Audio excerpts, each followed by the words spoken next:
Assalamualaikum warahmatullahi wabarakatuh. Selamat pagi semuanya, teman-teman. Saya share materi pengenalan ANOVA atau jika dipanjangkan ANOVA itu adalah Analysis of Variance. Ya, kita akan bermain dengan nilai variance ya, disingkat dengan ANOVA. Materi ini saya ambil dari buku pegangan kita biasanya, yaitu Statistic for Behavioral Science. Nanti kalian akan melihat akan melihat file PDF-nya, bukunya di Google Classroom. Dan video ini akan mencoba merangkum materi yang bisa kalian pelajari.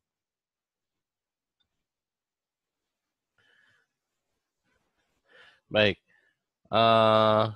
apa yang menjadi tujuan dari pembelajaran di ANOVA ini? Yang pertama adalah kalian mampu menjelaskan apa tujuan dari analisis ANOVA dan mampu menjelaskan bagaimana logika ANOVA dalam melakukan perhitungan hipotesis. Ya.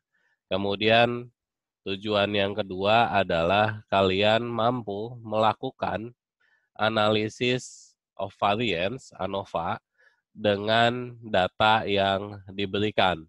Dalam hal ini kasus ANOVA-nya masih berupa single vector. Ya. Nanti pada saatnya kita akan melihat ada beberapa jenis hipotesis ANOVA. Baik, untuk mempelajari ANOVA, kita memerlukan beberapa hal yang sudah perlu kalian pahami terlebih dahulu. Yang pertama adalah nilai-nilai variability. Variability ada di semester kemarin ya, yaitu kalian sudah mampu menghitung sum of square, SS, variance, atau di sini sampel variance, ya, S kuadrat, dan kemudian degrees of freedom atau DF. Untuk ANOVA nanti DF-nya agak sedikit khusus. Ya. Kemudian lagi bagaimana metode penyelesaian untuk hipotesis testing. Saya sudah memperkenalkan kepada kalian ada 4 prosedur yang harus kalian tempuh, yang harus kalian lakukan dalam menyelesaikan uji hipotesis ANOVA termasuk hipotesis testing ya. Kemudian juga nanti pada materi berikutnya memerlukan juga pengetahuan mengenai uji T khususnya lagi yang independent sample. Nanti ada yang memerlukan pemahaman-pemahaman dari chapter tersebut. Oke, ANOVA itu digunakan untuk mengevaluasi ya perbedaan rata-rata di antara 2 atau lebih. Biasanya sih ANOVA kita pakai kalau jumlah variabel sampelnya itu ada 3. Tetapi nanti ada penjelasan bahwa 2 sampel pun bisa menggunakan ANOVA. Ya. Kemudian lagi nanti sampel data yang kita jadikan perhitungan ya nanti akan digunakan untuk mengeneralisasi kesimpulan terhadap populasi. Nah, ini adalah basis atau yang memang biasa kita terapkan dari uji hipotesis ya. Kita ambil sampel, kita lakukan perhitungan terhadap sampel, hasilnya, kesimpulannya itu akan kita terapkan kepada populasi, gitu ya. Kemudian juga ANOVA memiliki kelebihan. Kalau uji T itu hanya bisa digunakan untuk membandingkan 2 variabel sampel saja. ANOVA Ya, tadi dikatakan di atas bisa untuk membandingkan 2 treatment atau lebih. Nah, jadi keunggulan ANOVA dibandingkan uji T adalah bisa membandingkan lebih dari 2 ya, dalam 1 kali perhitungan. Jadi kita sepakati berdasarkan materi yang sudah lalu bahwa kalau 2 ya, 2 kelompok variabel kita gunakan uji T, kecuali uji T yang one sampel ya. 3 atau lebih kita gunakan ANOVA seperti tampilan yang ada di slide ini. Di sini ada 3 populasi, kemudian dari 3 populasi ini mengalami 3 treatment, dan kemudian dari populasi ini kita ambil sampel ya, masing-masing dari populasi kita ambil sampel. Sampel ini nanti kita bandingkan dan uji hipotesis yang akan kita lakukan dari ketiga sampel ini, maka kita gunakan metode ANOVA. Ya.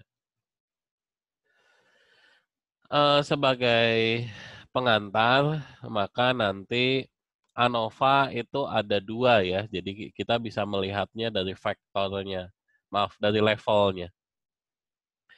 Jadi bisa ANOVA 1 jalan, atau one way ANOVA, ada juga ANOVA 2 jalan, atau two way ANOVA, atau ada juga yang bilang two factor ANOVA. Ya.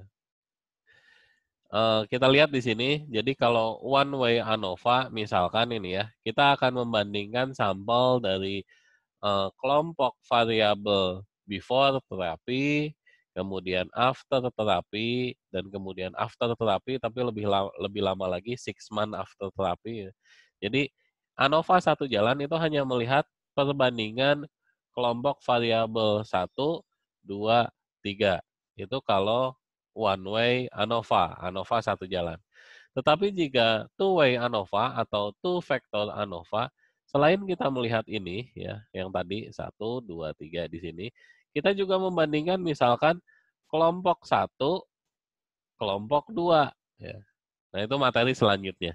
Yang akan kita pelajari saat ini adalah one way ANOVA hanya membandingkan 1, 2, 3 saja tanpa yang berada di sebelah sini. Langsung kita pelajari dari kasus ya, studi kasus. Misalkan di sini ada cerita, ada student dan juga teacher yang sedang mengembangkan sebuah strategi pembelajaran. Ya. Ada 3 kelompok data yang nanti akan dibandingkan. Yang pertama adalah akan ada kelompok sampel atau di sini partisipan yang diberikan treatment, dia hanya diminta membaca materi yang akan dites. Ya. Sementara kelompok sampel yang kedua itu diberikan treatment student answer prepare comprehension question. Jadi perlakuannya berbeda dengan yang kelompok pertama, dan di kelompok yang ketiga nanti perlakuan atau treatmentnya juga berbeda pula dari kedua kelompok. Datanya seperti ini. Jadi di sini kalian bisa lihat bahwa sampelnya sama di antara ketiga kelompok ya. 1, 2, 3, 6. Masing-masing kelompok itu memiliki 6 sampel, sehingga kalau jumlah keseluruhan itu ada 18. N besar nanti, N kecil adalah untuk setiap kelompok, N besar itu untuk keseluruhan. Di setiap kelompok nanti kita perlu mencari ya T, nanti simbolnya akan dijelaskan belakangan. Ada T, ada M, ada SS dari setiap kelompok. Kemudian secara keseluruhan kita harus mencari N, G, dan juga sigma X kuadrat. Ya. Baik, saya jelaskan masih di slide ini, tolong teman-teman juga perhatikan apa itu definisi T, dan seterusnya ada di slide berikutnya, tapi penjelasan saya gunakan slide ini. Jadi kita di sini ada T ya. T ini apa? T T ini adalah sigma dari keseluruhan ini. Atau bisa dibilang juga T itu adalah sigma XI. Betul ya? Ini kalau kita jumlahkan itu jumlahnya 30. Begitu juga yang di sini, begitu juga yang di sini. Ya, itu. Sigma T atau sigma, maaf, T atau sigma XI. Kemudian, di sini ada G. G itu adalah sigma T. Jadi T ini kalau dijumlahkan, itu menjadi G. Gitu ya. Kemudian juga ada M ini adalah rata-rata dari sini. Ya. Jadi 30 dibagi 6, betul 5 ya. Ini juga sama, rata-rata dari kelompok di sini, M. SS, sum of square, ya, yang biasa, rumus SS ini. Oke, jadi kita sudah tahu M, T, SS, N, G, sigma X kuadrat, ya, kita sudah tahu sigma X kuadrat ya definisinya biasa ya. Baik. Ini penjelasan yang tadi saya sampaikan ya, di mana ada K, N kecil, N besar, dan seterusnya. Tadi sudah saya sampaikan. Kemudian juga ini nanti ada rumus SS. Ya. Di sini perbedaannya ada SS total, SS within, SS between. Kalau tadi di atas ini, SS ini adalah SS untuk setiap kelompok. Tetapi nanti di prosedur ketiga, kita akan menggunakannya yaitu SS total, SS within, SS between. Bukan SS yang tadi. SS yang tadi digunakan untuk perhitungan yang berbeda. SS total ini nanti kalau kita cari secara rumus, ini rumusnya teman-teman, seperti yang tadi sudah ya, disampaikan ya. Ini rumus SS total, ini rumus SS within, ini rumus SS between. Tetapi hubungan di antara ketiganya adalah penjumlahan. SS between ditambah SS within itu nanti sama dengan SS total. Jadi jika kita sudah tahu dua, maka kita bisa gunakan rumus ini atau bisa juga kita gunakan penjumlahannya. Gitu ya. Itu hubungan di antara ketiga SS. Baik, dari kasus tadi, langsung kita terapkan prosedurnya. Prosedur pertama atau step pertama, kita buat kalimat hipotesanya. H0-nya seperti biasa dalam konteks nada negatif ya, maka di sini kita bilang tidak ada perbedaan, ya, tidak ada perbedaan di antara ketiga metode treatment yang diterapkan kepada sampel. Nah, atau di sini lengkapnya adalah the level or value on the factor does not affect the dependent variable. Atau dalam bahasa matematisnya tidak ada perbedaan ya, mu 1 sama dengan mu 2 sama dengan mu 3. H1-nya mengikuti ya. Jadi seperti biasa, kebalikannya. Jadi kalau saya simpulkan, H0-nya adalah there is no treatment effect, mu 1 sama dengan mu 2 sama dengan mu 3, H1-nya at least one of the treatment itu berbeda. Ya. Jadi ini seperti to tell. Ya. Jadi pokoknya kita bilang kalau di H0-nya tidak ada perbedaan, di H1-nya ada perbedaan. Yang mana? Nggak tahu. Karena one way ANOVA hanya mencari apakah ada perbedaan atau tidak. One way ANOVA tidak mencari treatment mana yang paling baik, yang lebih baik. Tidak, itu nanti bahasan berikutnya. Kemudian di step 2 seperti biasa kita akan menentukan critical region ya, mapping the critical region. Tetapi nanti yang perlu kalian ketahui terlebih dahulu bahwa ketika kita mencari variance itu nanti variance-nya ada total variance, ada between variance, ada juga within variance. Sama ya. Jadi kalau tadi di atas di slide sebelumnya ini adalah SS. SS-nya ada SS total, SS between, SS within. Di sini variance simbolnya adalah S kuadrat. Variance itu juga nanti ada dua, S kuadrat total, S kuadrat between, S kuadrat within. Begitu ya. Kemudian juga nanti yang terkait dengan between dan within itu juga ada DF nanti teman-teman ya. Nah, di sini ya ada mana? Ya ini ada DF total, DF between, DF within. Dan satu hal yang perlu teman-teman tahu adalah DF between itu nanti kita kenal sebagai numerator. DF within itu nanti kita kenal sebagai denominator. Dua istilah ini dan pemahaman ini penting teman-teman pahami ketika mau melihat tabel. Ya. Jadi sekali lagi DF between itu numerator, DF within itu denominator. Karena kalau kita lihat tabel, ya, nanti ini DF1, di sini adalah DF2. Oke ya. Sementara nilai yang tebal ini ya, dikatakan bold face adalah untuk nilai alfa 0,01, sementara yang atas itu adalah nilai untuk alfa 0,05. Baik, selain menggunakan tabel, di buku ada ya tabel atau kalian bisa cari di internet juga. Tapi ada beberapa angka, nah ini misalkan ya, ini ada yang dilewati. Pada beberapa tabel ada angka yang dilewati. Nah, untuk lebih memudahkannya, dalam mencari F tabel, nilai ini, teman-teman juga bisa menggunakan kalkulator.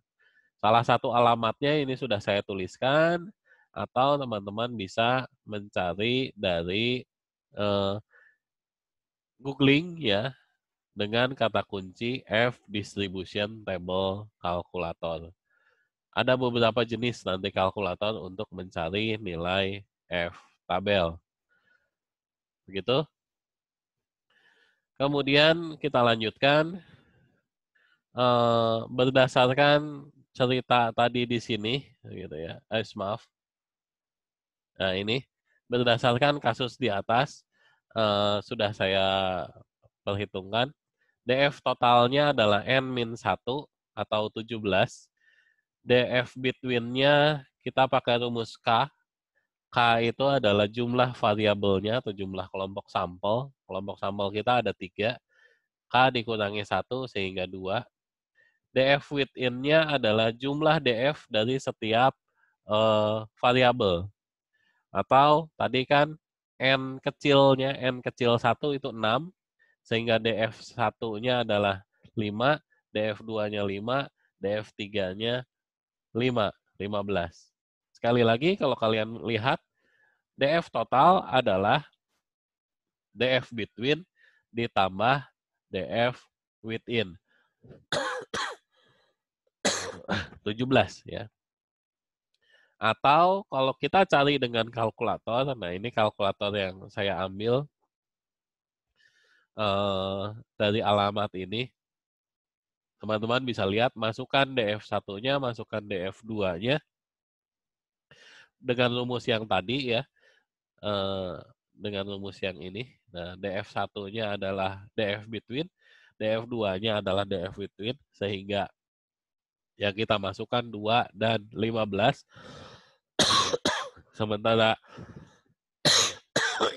nilai alfa levelnya adalah 0,05 dan kita bisa tahu nilai F tabelnya adalah 3,68.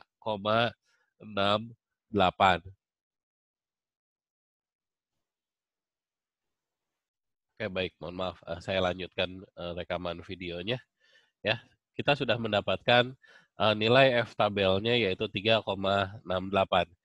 Saya cenderung menganjurkan teman-teman untuk tahu alamat kalkulator F-tabel daripada teman-teman menggunakan tabel F ya, karena cenderung lebih memudahkan.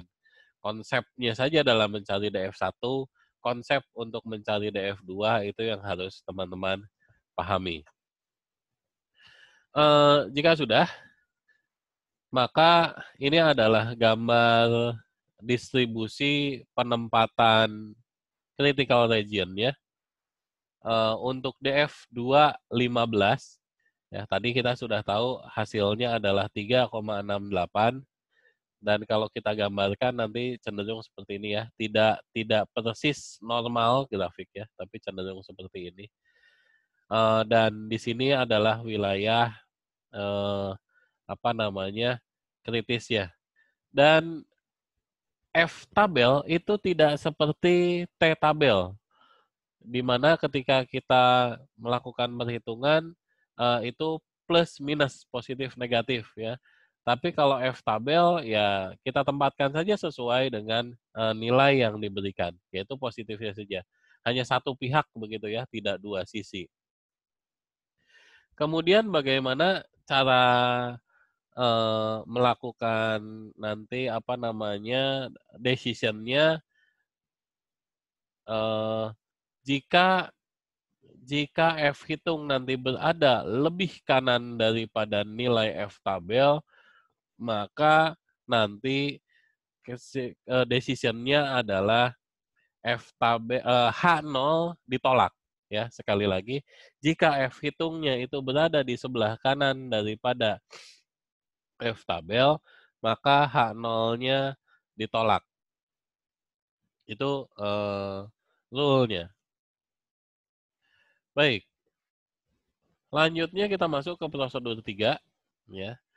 Kita akan mencari F rasio atau F hitung. Tetapi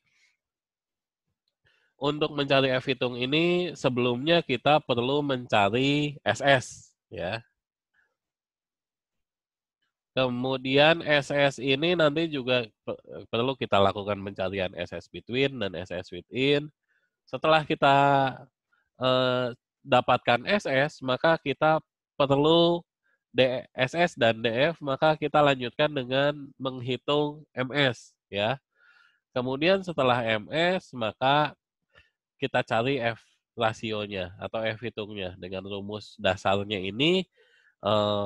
Nanti caranya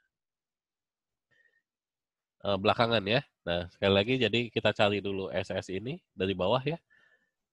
SS, DF, kemudian kita cari variance. Ya, ini nanti sebelum ini juga ada MS. Kemudian baru nanti kita akhiri dengan perhitungan F.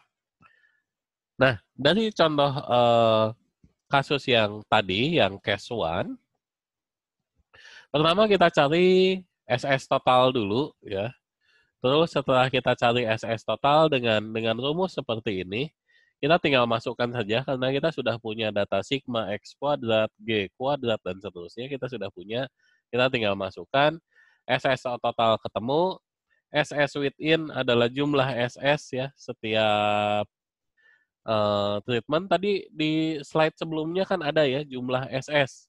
Nah, di sini kita gunakan 24, 34, 30 tadi di slide sebelumnya ada. Teman-teman tolong buka lagi slide sebelumnya.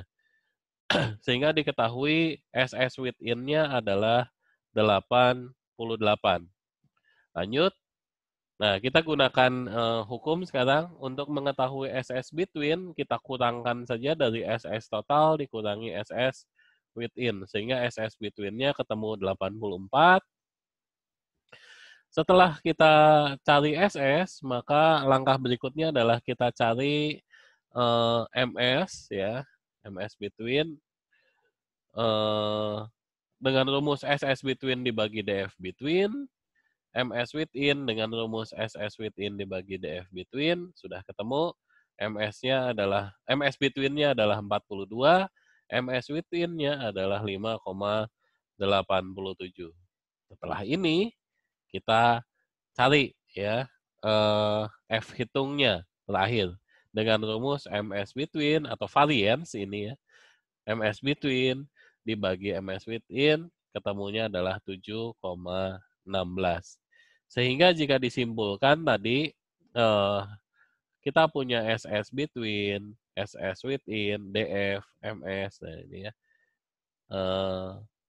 MS ini kan pembagian antara SS dibagi DF, MS ini pembagian antara SS ini dibagi DF-nya, F adalah pembagian MS between dibagi MS within. Ini kalau saya rekap. Nah, kita sudah punya nilai F hitung. Tadi kita juga sudah punya nilai F tabel. Dan tadi juga sudah saya berikan bagaimana rule untuk menolak H0 atau menerima H0. Dan karena nilai F hitungnya itu lebih besar daripada nilai F tabel, maka decision-nya adalah kita tolak H0, sehingga kesimpulannya adalah kalimat H1. There is a significant treatment effect. Pokoknya berbeda ya. Itu adalah kesimpulan dari rumus kita dari analisa ANOVA kita, one way ANOVA ya dari case 1. Teman-teman mungkin ada yang perlu diingat juga dari kasus ini, ada sedikit tips ya. Kita sebenarnya bisa saja menebak H0 itu diterima jika F hitungnya itu mendekati 1. Ya. Sementara H1 yang diterima itu jika F hitungnya itu jauh lebih besar daripada 1. Seperti yang tadi ya, F hitung kita kan 7,16. Maka itu tipsnya berlaku yang di sini ya. Yang jauh lebih besar daripada 1, maka H1-nya yang diterima.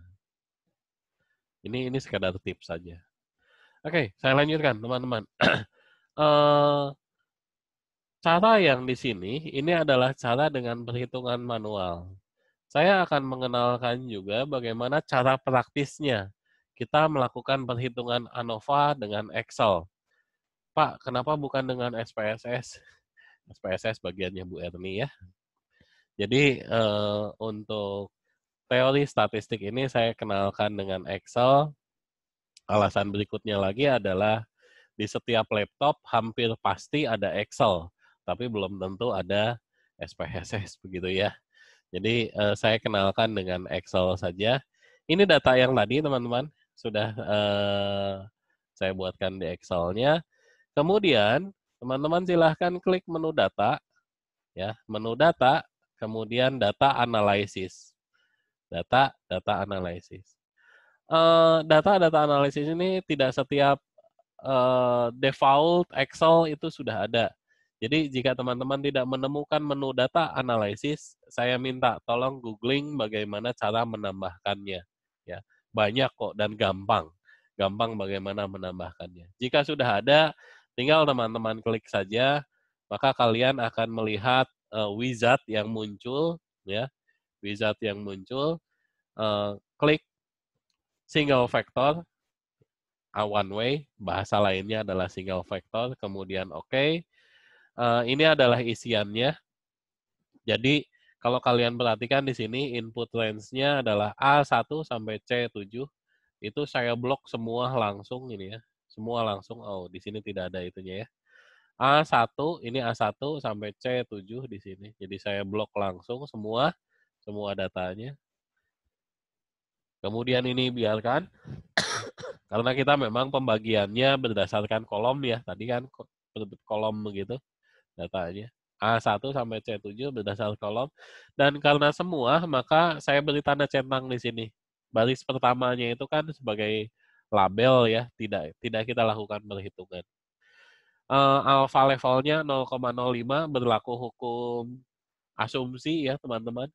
Dan kemudian ini outputnya mau ditaruh di mana? Ini saya tuliskan outputnya saya taruh di sel F1. Setelah saya oke, hasilnya adalah ini. Teman-teman juga bisa lihat di sini, sudah saya beri tanda. Ini adalah nilai F hitung kita. Ini adalah nilai F tabel kita. Dan ini kalau kalian mau menghitungnya dengan menggunakan cara praktis, ya. Kalau ini kan cara teori ini, kita bandingkan F hitung dengan F tabel. Atau kalau mau cara praktisnya, kita bandingkan nilai sig dengan nilai alfa.